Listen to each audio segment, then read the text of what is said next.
Hello, good afternoon all of you. कैसे हैं आप लोग?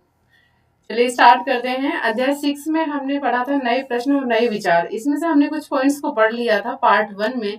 मैंने आपको लास्ट क्लास में भी बताया था। एवरी क्लास में मैं आपको बताती हूँ कि मैं एवरी चैप्टर्स को पार्ट 1, पार्ट 2, पार्ट 3 में तक लेकर आती हूँ, क्योंकि जब लेंथी होता है चैप्टर तो इंटरनेट इशू हो जाता है मेरे पास, तो मैं इसलिए एक क्लास में मेरे लिए पॉसिबल नहीं हो पाता है कि एक क्लास में मैं पूरे चैप्टर को लेकर आ सकूँ, पूरे चैप्टर को पढ़ाऊँ। क्योंकि चैप्टर को पढ़ाने के साथ साथ मैं आपको सिर्फ चैप्टर ही नहीं पढ़ाती हूँ, चैप्टर के साथ साथ मैं आपको ये भी बताती हूँ, एक्सप्लेन करती हूँ और ये भी बताती हूँ कि क्वेश्चंस पहले कहाँ से बने थे पीवाईक्यू में और कहाँ से बन सकते हैं और किस तरीके से बनते हैं। तो सारा एक्सप्लेन करने में मुझे टाइम लगता है, इसलिए एक क्लास को पढ़ाना पॉसिबल नहीं होता एक बार में। तो इसलिए मैं पार्ट 1, पार्ट 2 में डिवाइड करके लेकर आती हूँ। पार्ट 3 में भी कभी कभी लेकर आती हूँ मैं। तो वैसे मैं एवरी चैप्टर को पार्ट 1, पार्ट 2 में लेकर आती हूँ, लेकिन जो अध्याय 6 जो दिया हुआ है इसको मैं पार्ट 1, पार्ट 2, पार्ट 3 में लेकर आऊंगी। पार्ट 1 मैं आपको कंप्लीट करा चुकी हूँ इसमें बुद्ध की कहानी के बारे में मैं आपको बता चुकी हूँ। ठीक है।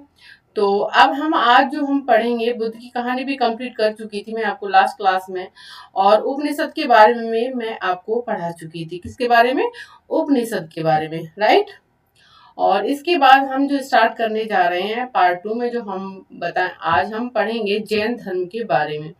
ठीक है। एनसीईआरटी में कुछ ऐसे बेसिक्स पॉइंट दिए हुए हैं जहां से हमारे क्वेश्चंस बनते हैं। हम सरसरी नजर से पढ़कर चले जाते हैं और हमें पता ही नहीं चलता कि जैन धर्म कहाँ पढ़ लिया हमने। ठीक है। तो चलिए हम पढ़ते हैं कुछ इसके बेसिक पॉइंट्स। जैन धर्म स्टार्ट करते हैं। आज मैं सिर्फ जैन धर्म के बारे में आपको बताऊंगी इसमें। इसी युग में अर्थात लगभग 2500 वर्ष पूर्व जैन धर्म के 24वें तथा अंतिम तीर्थकार वर्धमान महावीर ने भी अपने विचारों का प्रसार किया। जिस तरीके से गौतम बुद्ध ने अपना प्रसार किया था ना, जिस तरीके से गौतम बुद्ध ने ज्ञान प्राप्त किया था और लोगों को शिक्षा दी थी, उसी तरीके से जैन धर्म में वर्धमान महावीर थे। 24वें व अंतिम तीर्थकार कहे जाते हैं। कौन? वर्धमान महावीर। इन्होंने भी अपने विचारों का प्रसार किया था। ठीक है। कब किया था? 2500 वर्ष पूर्व। ठीक है। तो राइट रहे, आपको क्वेश्चन पता होना चाहिए, राइट। तो इन कब किया था? 2500 वर्ष पूर्व किया था। और जैन धर्म 24वें एवं अंतिम तीर्थकार थे। ये यहाँ से क्वेश्चन बनता है, राइट। चलिए देखते हैं ये कहाँ से थे। वह वज्र संघ के लिच्छवी कुल के एक क्षत्रिय राजकुमार थे। कहाँ से थे? वज्र संघ से थे।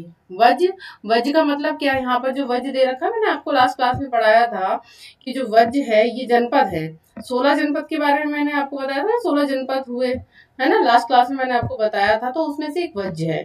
ठीक है। तो वज्र संघ के लिच्छवी कुल के, कौन से कुल के? लिच्छवी कुल के एक क्षत्रिय राजकुमार थे ये। इस संघ के विषय में तुमने अध्याय 5 में पढ़ा, राइट। हमने पढ़ा था इसके बारे में, हमने इस संघ के विषय में हमने अध्याय 5 में हमने पढ़ चुके हैं, राइट। इन्होंने फिर क्या किया? 30 वर्ष की आयु में इन्होंने घर छोड़ा था। इनकी जब, देखिए यहाँ पर नहीं लिखा हुआ, थोड़ा सा मैं एक्सप्लेन कर देती हूँ। ये 30 वर्ष की आयु में जब इन्होंने घर छोड़ा था, जब इनके माता पिता की मृत्यु हो गई थी, तो इन्होंने अपने बड़े भाई की परमिशन से आज्ञा लेकर इन्होंने संन्यास जीवन जीने का फैसला लिया। ठीक है। ज्ञान को प्राप्त करने की इनके मन में इन्होंने ठान लिया था। ठीक है। चलिए, मैं एक्स्ट्रा कुछ लेकर नहीं चलूंगी यहाँ पर। जैन धर्म के बारे में और भी बहुत कुछ है। जब मैं आपको नोट्स लेकर आऊंगी, नोट्स से पढ़ाऊंगी, तो उसमें ऐड करके आपको पढ़ाऊंगी, राइट। अभी मैं सिर्फ जैन धर्म जो यहाँ पर दिया हुआ है एनसीईआरटी के पॉइंट्स में वही क्लियर कराऊंगी आपको। ठीक है। तो 30 वर्ष की आयु में उन्होंने घर छोड़ दिया और जंगल में रहने लगे। 12 वर्ष तक उन्होंने कठिन व एकांकी जीवन व्यतीत किया। इसके बाद उन्हें ज्ञान प्राप्त हुआ। ठीक है। तो इन्हें कब प्राप्त हुआ था ज्ञान? 12 वर्ष के बाद ज्ञान प्राप्त हुआ था, यानी कि ये 42 ईयर्स के हो चुके थे जब इनको ज्ञान प्राप्त हुआ था। कहाँ पर हुआ था? साल वृक्ष के नीचे। जैसे कि हमने पीछे पढ़ा था, गौतम बुद्ध को पीपल के वृक्ष के नीचे ज्ञान प्राप्त हुआ था, और महावीर स्वामी को कब हुआ था? कब हुआ था? 42 साल की उम्र में साल वृक्ष के नीचे ज्ञान प्राप्त हुआ था। ठीक है। यहाँ पर लिखा नहीं, यहाँ पर वृक्ष के बारे में नहीं दिया हुआ है, ये मैं बता रही हूँ आपको। ठीक है। चलिए, एक बात आप लोग ध्यान रखिएगा, क्वेश्चन बनता है, जैसे आता है ना, क्वेश्चन आता है कि वर्धमान महावीर ये कौन से तीर्थकार थे। तो कुछ बच्चे ना कंफ्यूज हो जाते हैं, कुछ बच्चे प्रथम में लगा देते हैं कि प्रथम वो थे, तीर्थकार थे ये। जो मतलब 24वें ना लगाकर प्रथम तीर्थकार लगा देते। मैं बताना चाहूंगी ये 24वें मतलब 24 हुए थे तीर्थकार। इसमें पहले जो तीर्थकार थे वो जैन धर्म के संस्थापक थे, जिनको ऋषभ देव कहा जाता है। ऋषभ देव थे जैन धर्म के संस्थापक, ठीक है, राइट। ये 24वें तीर्थकार थे और अंतिम तीर्थकार थे। टोटल मिला के कुल 24 तीर्थकार हुए हैं यहाँ पर जैन धर्म में, राइट। ये सब नहीं दिया हुआ, ये सब मैं आपको बताऊंगी नोट्स में, जब लेकर आऊंगी नोट्स पढ़ाऊंगी तब बताऊंगी मैं आपको, राइट। अभी एनसीईआरटी देखा है हम सिर्फ। उनकी शिक्षा सरल थी। सत्य जानने की इच्छा रखने वाले प्रत्येक स्त्री और पुरुष को अपना घर छोड़ देना चाहिए, ऐसा इनका मानना था। उन्हें अहिंसा के नियमों का कड़ाई से पालन करना चाहिए, अर्थात किसी भी जीव को न तो नष्ट करना चाहिए और न ही उसकी हत्या करनी चाहिए। इनका कहना था कि अहिंसा के नियमों का कड़ाई से पालन करना चाहिए, किसी से भी हिंसा नहीं करनी चाहिए, ठीक है, और किसी को कष्ट नहीं देना चाहिए और किसी की हत्या नहीं करनी चाहिए। हत्या का मतलब है, महावीर का कहना था कि सभी जीव जीना चाहते हैं, मतलब कि हाथी से लेकर एक चींटी तक की भी हत्या नहीं करनी चाहिए, ठीक है, राइट। सभी के लिए जीवन प्रिय है। महावीर ने अपनी शिक्षा प्राकृत में दी। कौन सी भाषा थी इनकी? शिक्षा कौन सी भाषा में दी? जैसे आजकल होता है ना, हिंदी भाषा, अंग्रेजी भाषा, संस्कृत, उर्दू भाषा, उसी तरीके से इन्होंने जो प्रकृत भाषा में शिक्षा दी थी। और एक रीजन था प्रकृत भाषा में क्यों दी थी, यही कारण है कि साधारण जन भी उनके तथा उनके अनुयायियों की शिक्षाओं को समझ सके। इसलिए उन्होंने आम जो जनता की भाषा थी प्रकृत भाषा, उसमें उन्होंने शिक्षाओं को मतलब उसमें अपनी शिक्षाओं को लोगों तक पहुंचाया था। प्रकृत भाषा में, प्रकृत भाषा में उपदेश दिए थे, ठीक है। अपनी शिक्षाओं को जो लोगों को दिया था, वो जो उनके अनुयायी थे, उनके जो शिष्य थे, उनकी शिक्षाओं को अच्छी तरीके से समझ सके प्रकृत भाषा में, क्योंकि ये आम जनता की भाषा थी, राइट। देश के अलग अलग हिस्सों में प्रकृति के अलग अलग रूप प्रचलित थे। प्रचलन क्षेत्र के आधार पर ही उनके अलग अलग नाम थे। जैसे मगध में बोली जाने वाली प्रकृत मगधी कहलाती थी, राइट, क्योंकि जैन धर्म में महावीर स्वामी ने जो अपने उपदेश दिए थे वो मगध के आसपास, मगध में रहकर दिए थे, इसलिए वहां पर जो भाषा कहलाई वो प्रकृत मगधी कहलाई थी, राइट। जैन नाम से जाने गए महावीर के अनुयायियों को भोजन के लिए भिक्षा मांगकर सादा जीवन बिताना होता था। कैसा सादा जीवन? भिक्षा मांगकर बिताना होता था। उन्हें पूरी तरह से ईमानदार होना पड़ता था तथा चोरी न करने की उन्हें सख्त हिदायत दी थी, ठीक है, कि चोरी भी नहीं करनी है और ईमानदार रहना है, ठीक है, और सादा जीवन जीना है। उन्हें ब्रह्मचर्य का पालन करना होता था। पुरुषों को वस्त्रों सहित सब कुछ त्याग देना पड़ता था, राइट। तो जैसे कि त्याग देना पड़ता था, पुरुषों को वस्त्र त्याग देना पड़ता था। इसमें जैसे इनके दो वो थे, दो ग्रुप हुआ करते थे, जैसे कि भद्रबाहु, स्थल बाहु, है ना। तो ये दो संप्रदाय थे, किस तरीके से बटे थे, किस तरीके से डिवाइड हो गए थे, आपस में अनुयायी रहते थे और दो संप्रदाय में बढ़ गए थे, स्थूल भाहु और मतलब भद्रबाहु, है ना। स्थूल भद्रबाहु को श्वेतांबर कहा गया, भद्रबाहु को दिगंबर कहा गया है ना, मतलब नग्न रहने वाले। इनके बारे में मैं आपको पढ़ाऊंगी, बहुत अच्छे से पढ़ाऊंगी, नोट्स लेकर आऊंगी जब, राइट। एनसीईआरटी के नोट्स भी मैं उसमें ऐड करूंगी और एक्स्ट्रा नोट्स भी मैं उसमें ऐड करके आपको पढ़ाऊंगी जब एनसीईआरटी क्लियर पढ़ा दूंगी जब। देखिए, अधिकांश व्यक्तियों के लिए ऐसे कड़े नियमों का पालन करना बहुत कठिन था। फिर भी हजारों व्यक्तियों ने नई जीवन शैली को जानने और सीखने के लिए अपने घरों को छोड़ दिया। ऑब्वियसली सी बात है, कुछ नई चीज आती है, अभी भी वर्तमान में भी देख लो, कुछ ऐसा नया आता है तो लोगों की होड़ पड़ जाती है उसमें कि ये बहुत अच्छा है, हमें भी सीखना चाहिए, है ना। तो ऐसा ही था, कुछ जीवन शैली को जानने की इच्छा प्रकट हो रही थी लोगों के अंदर। कई अपने घरों पर ही रहे और भिक्षु भिक्षुणी बने और लोगों को भोजन प्रदान कर उनकी सहायता करते थे। बिल्कुल, कई लोग क्या करते थे, भिक्षु भिक्षुणी थे ना, जैन संप्रदाय में अनुयायी जो थे, भिक्षा मांगकर अपना गुजारा करते थे, तो कई लोग उनकी हेल्प भी करते थे, राइट। मुख्य व्यापारियों ने जैन धर्म का समर्थन किया। क्वेश्चंस क्या बनता है कि जैन धर्म का समर्थन किसने किया था? व्यापारियों ने किया था, ठीक है, मैन मुख्य जो किया था। किसानों के लिए नियमों का पालन अत्यंत कठिन था, क्योंकि फसल की रक्षा के लिए उन्हें कीड़े मकोड़ों को मारना पड़ता था। देखिए, क्वेश्चन बनता है कि किसने जैन धर्म का समर्थन किया था? व्यापारियों ने किया था। और कौन जो है ना इसमें से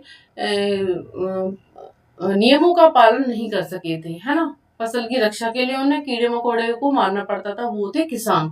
किसानों के लिए ये बहुत अत्यंत कठिन था, क्योंकि वो फसल उगाते थे तो कीड़े मकोड़े भी मरते थे। तो इसलिए जैन धर्म में ये सब कुछ मना था, हत्या करना मना था। तो किसानों के लिए बहुत ही कठिन था इसको अपनाना। ठीक है, जैन धर्म की शिक्षाओं को बाद की सदियों में जैन धर्म उत्तर भारत के कई हिस्सों के साथ साथ गुजरात, तमिलनाडु और कर्नाटक में भी फैल गया। मतलब जैन धर्म सबसे पहले कहाँ, उत्तर भारत के कई हिस्सों में फैला। ठीक है, उसके साथ साथ गुजरात में फैला, यानी कि उत्तर पश्चिम में फैला। उसके बाद तमिलनाडु, कर्नाटक यानी कि दक्षिण में भी वो फैल गया। राइट, चलिए दक्षिण में कैसे फैला था, मैंने भी बताया ना, स्थूल बाहु और भद्र बाहु, है ना। तो किस तरीके से कुछ लोग वहां चले गए थे कर्नाटक में, तो इस तरीके से जैन धर्म का प्रसार हो गया था। राइट, पढ़ाऊंगी आपको आगे जब नोट्स लेकर आऊंगी। महावीर तथा उनके अनुयायियों की शिक्षाएं कई शताब्दियों तक मौखिक रूप में ही रही। मतलब जो उनकी शिक्षाएं थी ना, लिखित रूप में नहीं थी। जब शिक्षाएं, अनुयायियों को शिक्षाएं दी गई थी महावीर के द्वारा, और फिर उन अनुयायियों ने क्या किया था, उनके शिष्यों ने क्या किया था, लोगों तक उस शिक्षा को पहुंचाया था। तो कैसे पहुंचाया था, क्वेश्चन बनता है, मौखिक या लिखित। मौखिक रूप से शिक्षाओं को पहुंचाया था लोगों तक। वर्तमान रूप में उपलब्ध जैन धर्म की शिक्षाएं लगभग 1500 वर्ष पूर्व गुजरात में वल्लभी नामक स्थान पर लिखी गई थी।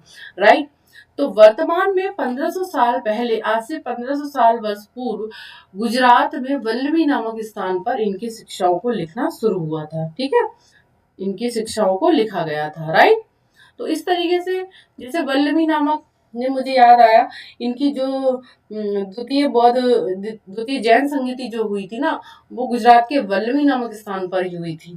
ठीक है, और जो उसके अध्यक्ष कौन रहे थे, क्षमा श्रवण उनके अध्यक्ष रहे थे। ठीक है, तो इस तरीके से गुजरात में वल्लभी नामक स्थान पर इनकी शिक्षाओं को लिखा गया था। पहले इनकी शिक्षाएं कैसी थी, मौखिक थी, फिर इनकी शिक्षाओं को बाद में लिखित रूप में लिखा गया था।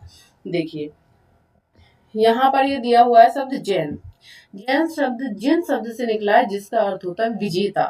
देखिए, जब इनके जो जैन शब्द का जो वर्णन यहाँ पर किया गया ना, वो विजेता से किया गया है। क्यों, कैसे, जब इनको 30 साल की जब ये थे, जब इन्होंने घर छोड़ा था, तो इनको 12 साल के बाद ज्ञान प्राप्त हुआ था साल वृक्ष के नीचे। ठीक है, तभी से इनको जिन कहा जाने लगा था, यानी कि इनको विजेता कहा जाने लगा था। इसलिए जैन शब्द जिन शब्द से निकला है, जिसका अर्थ होता है विजेता। राइट, यहाँ पे देखो क्वेश्चन दिया हुआ है, एनसीईआरटी में अभी पॉइंट नहीं दिया हुआ। महावीर के लिए जिन शब्द का प्रयोग क्यों हुआ था, क्योंकि इनको ज्ञान की प्राप्ति हो चुकी थी, इसलिए इनके लिए जिन शब्द का प्रयोग हुआ था। जिनका मतलब होता है विजेता। राइट, तो इस तरीके से मैंने आपको जैन धर्म के बारे में पढ़ाया एनसीईआरटी से। एनसीईआरटी किन किन शब्दों को लेकर आई है, क्या बता रही है, तो इसलिए मैं एनसीईआरटी इसलिए क्लियर कराती हूँ क्योंकि एनसीईआरटी से क्वेश्चन बनता है और एनसीईआरटी से बेसिक क्लियर होता है। राइट, एनसीईआरटी को पढ़ना बहुत मस्त है आपके लिए, तभी आप इतिहास को अच्छा कर सकते हैं। तो जो बच्चे क्लास को शेयर और लाइक और शेयर सब्सक्राइब नहीं करते हैं, प्लीज शेयर और लाइक शेयर सब्सक्राइब करते रहें। और जो हमारे ओल्ड स्टूडेंट हैं वो प्लीज शेयर करते रहें, जो कि बाकी बच्चों तक मेरी क्लास पहुंचती रहे, न्यू बच्चों तक मेरी क्लास पहुंचती रहे, उनको भी कुछ बेनिफिट होगा। देखिए एनसीईआरटी में पढ़ा रही हूँ, उसके बाद मैं नोट्स लेकर आऊंगी, सिर्फ एनसीईआरटी से नोट्स लूंगी और फिर उसके साथ में उस नोट्स में एक्स्ट्रा भी नोट्स को ऐड करके आपको पढ़ाऊंगी। जैसे जैन धर्म के बारे में मैंने अभी आपको पढ़ाया, तो जैन धर्म में ये स्टार्टिंग में लिखा है, इन्होंने ये नहीं लिखा, जैन धर्म में ये नहीं लिखा गया कि 24 तीर्थंकर टोटल हुए, 24 में बस ये लिखा है, शुरू में दे दिया, सिर्फ क्योंकि इन्होंने बात की है सिर्फ महावीर के बारे में। ठीक है, बाकी तीर्थंकर के बारे में यहाँ बात नहीं हुई है। बाकी जो तीर्थंकर के बारे में बात नहीं हुई है वो मैं आपको नोट्स में जब लेकर आऊंगी, नोट्स में पढ़ाऊंगी, तब मैं आपको बताऊंगी कौन कौन से तीर्थंकर हुए, उनके क्या क्या सिंबल थे ये भी बताऊंगी। जैसे कि महावीर का क्या है सिंबल, सिंह है। ठीक है, तो इस तरीके से पहला जो तीर्थंकर कौन हुआ था, अभी मैंने आपको बताया था, ऋषभ देव थे। संस्थापक कौन थे जैन धर्म के, ऋषभ देव थे, ये पहले तीर्थंकर थे, ध्यान रखिएगा। राइट, तो आप लोग अपने मकसद को पाने के लिए, आपका जो लक्ष्य है, आप लोग अपने लक्ष्य को पाएं टाइम से, और पढ़ाई टाइम से करते रहें आप लोग, है ना। अपने लक्ष्य पर ध्यान बनाए रखें और इसी तरीके से learning history academy by Veenu पर आप डेली क्लास करते रहें एनसीईआरटी की, क्योंकि मैं एनसीईआरटी, मैंने आपको पहले ही बोला 6 to 12 तक मैं एनसीईआरटी कंप्लीट करवाऊंगी, राइट। तो आप बेफिक्र होकर एनसीईआरटी अपनी क्लियर करते रहें, फ्री ऑफ कॉस्ट, कोई चार्जेस नहीं है, और डेली क्लास लेकर आती हूँ। चलिए मिलते हैं कल इसी समय, बाय बाय, टेक केयर।